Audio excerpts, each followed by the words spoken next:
Following the Second World War, there were a number of trials held to bring the perpetrators of crimes against humanity to justice. The most high-profile trials took place in Nuremberg, with the remaining members of Hitler's Nazi government and inner circle being brought in front of a judge. But many smaller-scale trials took place away from the eyes of the world's media that dealt with the people who inflicted such despicable acts inside of concentration camps. The Auschwitz trial, which took place in Krakow in November 1947, saw 41 members of staff who worked at the deadliest concentration camp placed on trial for their brutality and the suffering they inflicted. Amongst the former commandant were a number of other members of staff, including cooks and doctors. One woman who was sentenced to death for her awful barbaric crimes committed at Auschwitz was Therese Brandl. So join us today as we look at the justified execution of Therese Brandl, and remember to support our channel. Please make sure to subscribe. Therese Brandl was born on the 1st of February 1902 inside of Bavaria. Bavaria would be the heart of the Nazi Party, and it was inside here in Munich where the party did manage to emerge from. It's assumed that she had a rather normal school life, and little is known about her early life. As Hitler seized control and power in Germany, he began to open up networks of concentration camps, which were initially intended to house political prisoners, but eventually went on to be the sites of genocide associated with the final solution. In March 1940, Brandl moved to Ravensbrück concentration camp to begin her training as a female camp guard. She studied for this inside of Ravensbrück, as it was seen as a place where hundreds of female guards went to go and learn how to become a concentration camp officer.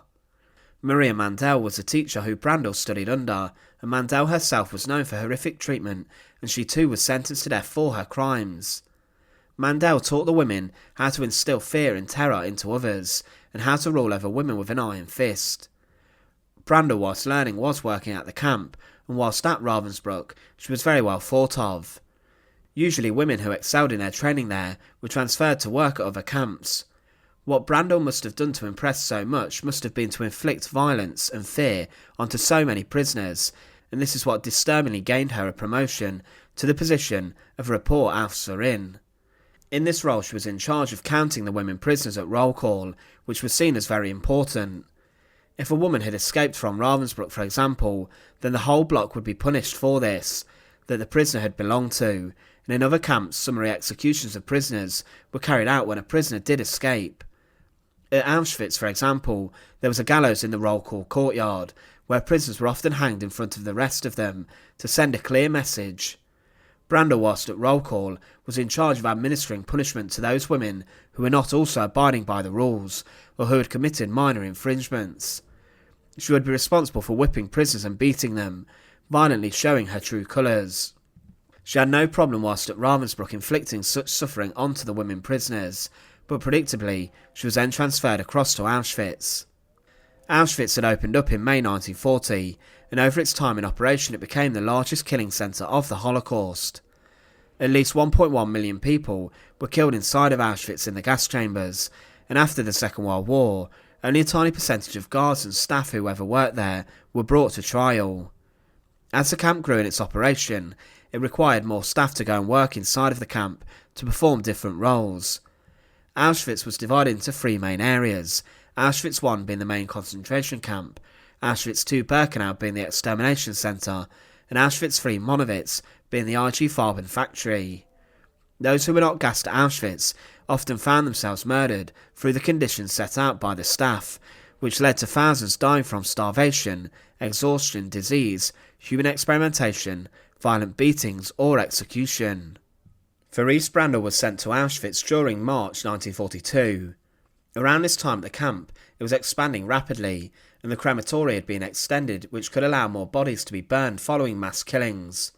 The Wannsee Conference occurred on the 20th of January 1942, where the plan for the final solution was outlined, and with this Auschwitz was prepared for the mass murder of Jews, and also brought across to work were guards such as Brandl, who were based at other camps. She was employed inside of Auschwitz I, and inside of here she worked inside of the laundry, and as time went on she gained further promotions to become an Erstaufseherin, or a first guard. This placed her as a senior figure below Margot Dreschel and Maria Mandl. She would later receive a medal from Hitler for her conduct inside of the camp, and her work that she was doing at Auschwitz. But the work she was completing was sadistic, and she was explicitly linked with the murder of women and children, and also on a daily basis she was known for abusing prisoners. She was known, like a number of other women including Irma Grazer, for her violent tendencies, where she would whip and beat prisoners freely, even if they stole a tiny bit of food. Inside of the women's camp, a number of incidents took place where Brandl would violently beat and abuse prisoners. She also targeted helpless children, and a 9-year-old boy from Italy recalled Brandl's treatment at trial. He said, "Whilst in the camp, Dr. Mengele took my blood many times." In November 1944, all children were transferred to Camp A, the gypsy camp. When they counted us, one was missing, so Mandl, manageress of the women's camp, and her assistant, Therese Brandl, drove us into the street at 1 in the morning and made us stand there in the frost until noon the next day. It's believed with this a number of children could have died from hypothermia, being forced to stand in the freezing cold winter by Mandl and Brandl. Also, Therese Brandl was known for taking part in the selection process, in which arrivals at Auschwitz would be sent to their deaths immediately, or admitted into the camp to work. She was known for being present at the train stop, and selecting women and children who were going to be taken straight to the gas chambers. There was an incredibly high number of women and children who were taken straight to be killed, and Brandl was involved in selecting the very few who would live, playing God with their lives.